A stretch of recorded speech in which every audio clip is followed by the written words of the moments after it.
నాకు అటువంటి కోరికలు ఏమి లేవంటుంది కదా, నాకు అసలు వాటి మీద వ్యామోహం కూడా లేదు, నాకు కేవలం అఘోరియే కావాలి, ఒకవేళ అలాంటిదే కనుక ఉన్నట్టయితే మేము ఎవరినైనా తెచ్చి పెంచుకుంటాం కానీ నాకు అటువంటి కోరికలు లేవని చెప్తుంది కదా అమ్మాయి. మాటలకి చేతలకి చాలా తేడా ఉందమ్మో. Intention and action lot many differences there between in those words. Intention is when our only heart and our soul starts. When our action comes, no, our physical attachment required to fulfill our intentional action. అర్థమైందమ్మా? Intentional గా మాట్లాడితే వచ్చేది ఏమి లేదు. Action చూపించమనండి. చూసావుగా ఎలా తింటున్నారు కూర్చొని వాళ్ళు వీడియో ముందు. ఆకలి అవుతున్న వాడికి కామ కోరికలు లేవనంటే ఎవరు నమ్ముతారమ్మా? అన్నం తింటున్న వాడికి, బీర్లు తాగే వాడికి, బిర్యానీ తినే వాళ్ళకి కామ కోరికలు లేవంటే ఎలా నమ్ముతావమ్మా? మాకు అలాంటివి లేవు, ఆయన ఇలాంటి లేడు అని అంటే there is a call of declaration. ఏమని రాసింది? లెస్బియన్స్ అని ఉన్నది, స్వలింగ కానీ సంపర్కం. అఘోరీలు మందు తాగొచ్చు, గంజాయి కొట్టొచ్చు, సిగరెట్ తాగొచ్చు అని చెప్పి తనని తాను సర్ది చెప్పుకున్న పరిస్థితి కూడా కనిపిస్తుంది కదా ఇక్కడ శ్రీనివాస్. అఘోరీలు మందు తాగరా, సిగరెట్ కాల్చరా, లేకపోతే తినరా అని చెప్పి ఆవిడ అనుకుంటే అయిపోతుందా? ఆవిడ అనుకుంటే అయిపోతుందా తల్లి? అఘోరీలు తాగొచ్చు, అఘోరీలు తినొచ్చు, అఘోరీలు తిరగొచ్చు అని అంటే అఘోరీలు దేశ రక్షణ కూడా చేస్తున్నారు. మరి ఈయన చేయకూడదా? సనాతన ధర్మాన్ని కాపాడకూడదా? హోమ యజ్ఞాలను చేయకూడదా? ఏందమ్మా ఆయన చెప్పింది నిజమా? సాధు సత్పురుషులంతా అబద్ధమా? జ్ఞాన సంపదతో కూర్చొని కాశీలో ఉన్న పీఠాధిపతులందరూ అబద్ధమా? 15 కోట్ల మంది అఘోరాల అధిపతులు కూర్చొని ఉన్నారు అక్కడ, మంత్రులు, ఉపమంత్రులు మరియు వేరే వేరే మంత్రులు, వీళ్ళందరూ అబద్ధాలా? శ్రీనివాస్ చెప్పేటి అన్ని నిజాలా? నిజాలకి శ్రీనివాస్ ని కూర్చోబెట్టండి అని అంటున్నాం కదా, మాతో పాటు డెబిట్ లో కూర్చోబెట్టండి అంటున్నాం కదా. డెబిట్ లో కూర్చోబెడితే అప్పుడు ఆయనకి కొన్ని ప్రశ్నలు, ఆయన మాకు కొన్ని ప్రశ్నలు వేస్తే అప్పుడు అర్థమవుతుంది కదా నిజమేమిటో అబద్ధం ఏమిటో. ఈ రోజు బాధపడాల్సిన అవసరమా? ఎక్కడో 250 కిలోమీటర్లు జర్నీ చేసుకుంటూ మీతో వీడియోలో మాట్లాడాల్సిన అవసరం ఏముంది? ఒక ఆడబిడ్డ కాపాడాలన్న ప్రయత్నమే కదా. ఒక ఆడబిడ్డ ఈ రోజు ఆ విధమైన స్థితికి 2 రోజులు 3 రోజులు ఆనందానికి పోయి జీవితాంతం నాశనం చేసుకోవద్దనే కదా ధర్మ ప్రయత్నం. రుద్ర గారు, మరి ఇప్పుడు ఆ అమ్మాయి ఎవరు చెప్పినా సరే వినేటట్టు లేదు, నేను నాకు నచ్చినట్టు నేను చేసుకుంటాను అంటున్నప్పుడు ఇప్పుడు మీరు అందరూ కలిసి ఏం చేయాలనుకుంటున్నారు? అటు అఘోరికి అంటే శ్రీనివాస్ కి ఎటువంటి చర్యలు చూపించాలి కానీ లేకపోతే చేపట్టాలి అని అనుకుంటున్నారు అసలు? వాళ్ళ అమ్మా నాన్నలు మిస్సింగ్ సర్టిఫికేట్, మిస్సింగ్ కేసు పెట్టారు కాబట్టి మంగళగిరికి పోలీస్ అధికారులు వాళ్ళ దగ్గర నుంచి పిలిపించే రైట్స్ ఉన్నాయి పోలీసు వాళ్ళకి. ఎందుకంటే నువ్వు ప్రేమ వివాహం చేసుకున్నా, ఇష్టమైన వివాహం చేసుకున్నా, ఇష్టం లేని వివాహం చేసుకున్నా ప్రభుత్వ యంత్రాంగానికి అంటే లా అండ్ ఆర్డర్ కి అయితే సమాధానాలు ఇచ్చే రైట్స్ ఉన్నాయి కదా మన దగ్గర. ప్రేమికులు కూడా ఎక్కడికో వెళ్ళిపోయి పెళ్లి చేసుకొని వచ్చి పోలీస్ స్టేషన్లే కదా వాళ్ళు లొంగిపోతారు. మరి వీళ్ళిద్దరు కూడా వచ్చి లొంగిపోయి ఆ కాగితాలు రాయించాల్సిన అవసరం ఉన్నదా లేదా? తల్లిదండ్రులకు బాధ్యత చూపించాలా లేదా? ఈయన గారు పోలీస్ స్టేషన్ కి రావాలి.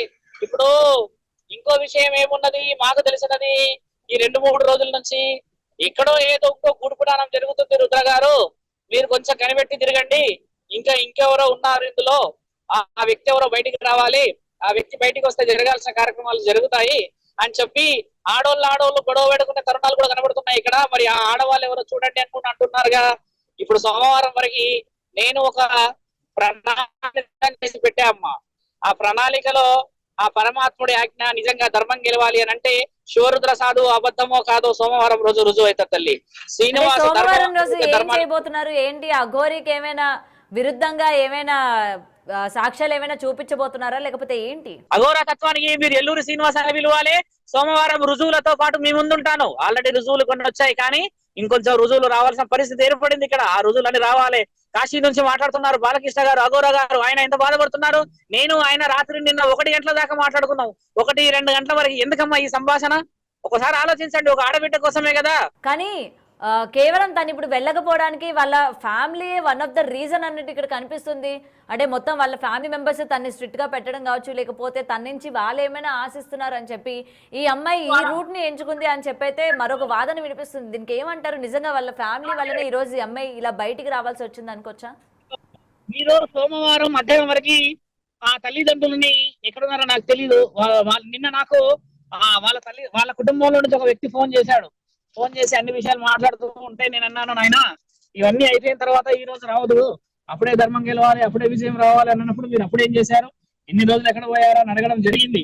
మీరు సోమవారం మధ్యాహ్నం వరకు వాళ్ళందరినీ ఆపి పెట్టండి.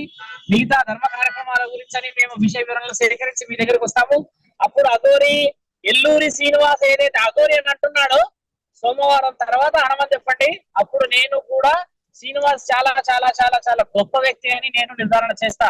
సమయం నేను సోమవారం వరకు ఎందుకు తీసుకుంటున్నానంటే హైదరాబాద్ లో లేము. ఈ రోజు శోభాయాత్ర ఉంది, హనుమాన్ జయంతి, ఈ రోజు హిందువుల యొక్క గొప్ప పండగ కారణ జన్ముడు హనుమంతుడి. తర్వాత రేపు ఆదివారం చేయడం చేత మిగతా విషయాల్లో రాలేకపోతున్నాను నేను. ఎల్లుండి నేను ఖచ్చితంగా భాగ్యనగరానికి వస్తాను. అప్పుడు కావాల్సిన సహకారం మీకు మీ ముందే అన్ని రికార్డ్స్ పెడతా అమ్మా. మీరు కూడా అప్పుడు నిర్ధారణ చేసి ఏం మాట్లాడారు శివరుద్ర గారు, మీరు రికార్డ్స్ ఏమి ఇవ్వలేదు కదా అని మీరు నన్ను నిలదీసే హక్కు ఉంది మీకు. కాబట్టి అమ్మా నిజ నిజాల నిర్ధారణ ఉంది. అప్పుడు సమాధానం ఏ విధంగా ఎల్లూరు శ్రీనివాస్ కు చెప్పాలో మనందరం నిర్ణయం తీసుకోవాలి. పోలీస్ అధికారులను కూడా మేము ప్రాధాన్యపడుతూ ఉన్నాము. ఈ రోజు ఆడపిల్లని కాపాడలేకపోతే రేపటి రోజు మిగతా ఆడపిల్లలకి ఇలాంటి ఆలోచనలు ఎక్కువ శాతంగా రావచ్చును. దానివల్ల సమాజం ప్రశ్నపట్టే అవకాశాలు ఉన్నాయి. కాబట్టి సాధు సత్పురుషులు అందరము ఏకమవుతూ ఉన్నాము. చాలా మంది సామాజికవేత్తలు చాలా మంది ఫోన్లు చేసి చెప్తున్న విషయం ఏంటంటే ధర్మం కాపాడాలి శివరుద్ర గారు, ధర్మం వైపు వెళ్ళాలి మనందరము. ఇలా అమ్మాయిని కాపాడకపోతే రేపటి రోజు అమ్మాయికి మన ఇబ్బంది అయితే మనందరం చేతులారా ఒక జీవితాన్ని నిండు జీవితాన్ని ఇబ్బంది పెట్టి ఒకసారి కనెక్షన్ కట్ అయినట్టు చూడండి ఒకసారి. ఇప్పుడు మనం చేయాల్సిన విషయం కూడా పార్వతీ పరమేశ్వరుల అమ్మ వాళ్ళిద్దరు చెప్పడం కూడా జరిగింది. పార్వతీ పరమేశ్వరుడు ఎలా అయితే ఉంటారో ఇంకా మేమిద్దరం అలాగే ఉండి తను చేపట్టబోయే ప్రతి కార్యక్రమంలో కూడా వర్షిని తోడుగా ఉంటది అని చెప్పి కూడా చెప్పడం జరిగింది. పార్వతమ్మ ఆడపిల్ల, పరమేశ్వరుడు మగవాడు, ఇద్దరు ఆడవాళ్ళు. అందులో అటు ఇటు కాని అయినా పార్వతీ పరమేశ్వరుల పేరు తీసుకుంటే పరమశివుడిది ఇంకో పేరుంది కాలభైరవుడు. పేరులోనే ఎన్నో అర్థాలు ఉన్నాయి.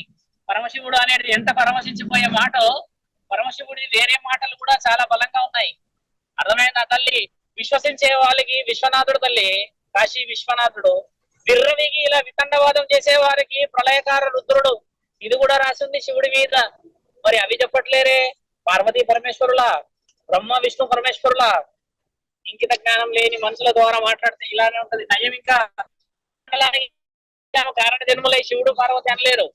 దాన్ని మీరు నిజమే పార్వతీ పరమేశ్వరులు అనలేరు మీడియా వాళ్ళు. రైట్ రుద్ర గారు, ఇంకొక విషయం అండి. ఇప్పుడు ఏదైతే అమ్మాయి డబ్బు కోసం వెళ్ళిందో లేకపోతే అఘోరి చూపించే అఘోరి ఏదైతే ఆశ చూపించి ఉంటది అని అంటున్నారు కదా, అసలు ఈమెకి డబ్బులు ఎక్కడి నుండి వస్తున్నాయి శ్రీనివాస్ కి? మీకు ఇప్పటి వరకు మనం ఏంటంటే గత కొన్ని నెలలుగా మాట్లాడుకున్నాం కాబట్టి శ్రీనివాస్ కి డబ్బులు ఎలా వస్తున్నాయి, ఎవరు ఇస్తున్నారు, ఏంటి అన్న దానిపైన ఏమైనా వివరణ ఉందా మీ దగ్గర? ఇప్పుడు ఇందాక ఒక 2-3 ప్రూఫ్స్ పెట్టారు నాకు. ఒక 2-3 ప్రూఫ్స్ వచ్చాయి. ఒకళ్ళు 5 లక్షలు ఇచ్చారని, ఒకళ్ళు 10 లక్షలు ఇచ్చారని ప్రూఫ్స్ పెట్టారు. ఆ 5 లక్షలు ఇచ్చే 10 లక్షలు వెళ్ళినా కూడా నేను తిట్టాను. ముందు మీరు ఇప్పుడు ఎందుకు చెప్తున్నారమ్మా? ఆయన మంచి చేస్తాడని పోయి ఈ రోజు చెడు చేస్తున్నాడని డబ్బులు చెప్పమ్మా.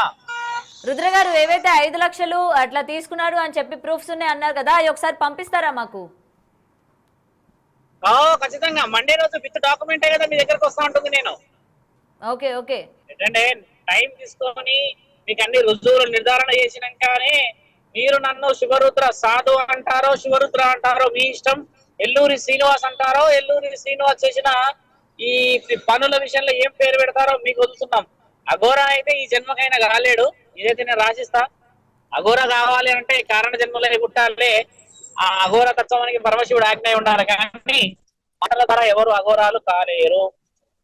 రుద్ర గారు, సోమవారం ఏదైతే మీరు మొత్తం కూడా విత్ ప్రూఫ్స్ తో నేను నిరూపిస్తాను అని చెప్పిన తర్వాత ఈ శ్రీనివాస్ వేసుకున్న మొత్తం కూడా మెడలో వేసుకున్నవన్నీ కూడా తీయిస్తాను, అలాగే ఆయనకి వస్త్రధారణ కూడా మేము మార్పిస్తాము అని మీరు ఏదైతే చెప్పారో అది చేస్తారా మరి?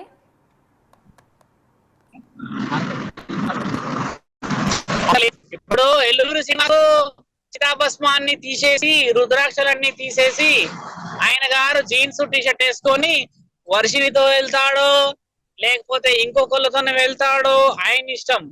కానీ రుద్రాక్షలన్నీ వేసేసుకొని చితాభస్మం పెట్టేసుకొని ఆ నల్ల దుస్తులు వేసేసుకొని నేను అఘోరానని చెప్పేసేస్తే మాత్రం ఒప్పుకునే ప్రసక్తి లేదు. అలాంటి విషయాలు ఖండించాల్సిందే. చాలా మంది యువతి యువకులు, చాలా మంది కుటుంబ వ్యక్తులందరూ కూడా చెప్తున్న విషయం కూడా అదే. ధర్మాన్ని కాపాడాలని అందరూ అనుకుంటే సరిపోదమ్మా, దాన్ని పాటించాలి.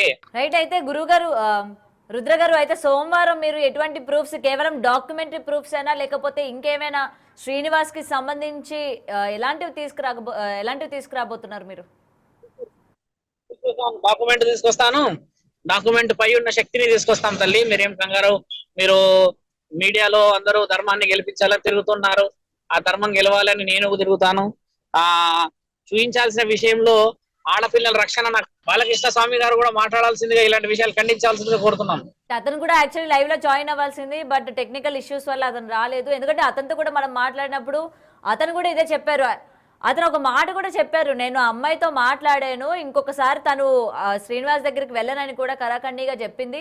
నేను కూడా అదే మాట చెప్తాను, ఆ అమ్మాయి వెళ్ళదు అని అయితే చాలా గట్టిగా చెప్పారు ఆ రోజు ఆయన. చూస్తే ఆ విధంగా లేదు, మొత్తానికి ఆ అమ్మాయి అయితే వెళ్ళడం జరిగింది. అంటే అందరినీ కూడా కొంచెం తప్పుదోవ పట్టించిందనే అనుకోవచ్చు. నేను వెళ్ళను, నేను నమ్మను అని చెప్పి బాలకృష్ణ గారు కూడా అంతే గట్టిగా చెప్పారు, ఆ పిల్ల మళ్ళీ వెళ్ళదు, నేను మాట్లాడాను, వాళ్ళ కుటుంబంతో కూడా మాట్లాడాను అని. రుద్ర గారు, నా వాయిస్ వినిపిస్తుందా మీకు? వినిపిస్తుంది, ఇప్పుడు చెప్పమ్మా, ఏమడుగుతున్నారు?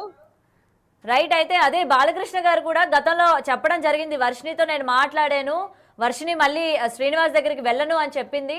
మరి ఈ రోజు తను వెళ్ళడం పైన కూడా ఆయన కూడా మాట్లాడతారు అనుకున్నాను, మరి ఇంత గట్టిగా ఆయన చెప్పారు, మరి ఈ రోజు ఏమో చూస్తే ఆ అమ్మాయి మళ్ళీ వెళ్ళిపోయిన పరిస్థితి ఉంది. ఖచ్చితంగా అది ఆయన ఖండించాల్సిందే. ఇప్పుడు బాలకృష్ణ గారే కాకుండా మిగతా గురువులు ఖండించాల్సిన అవసరం ఉంది కదమ్మా. సోమవారం మరి మీరు ఎటువంటి డాక్యుమెంట్ ప్రూఫ్స్ అలాగే శక్తిని తీసుకొస్తానన్నారు, మరి అవి ఎంతవరకు ఉపయోగపడతాయి ఏంటి అనే విషయాలు అయితే సోమవారం వరకు మేము కూడా ఈగర్గా వెయిట్ చేస్తూ ఉంటాము.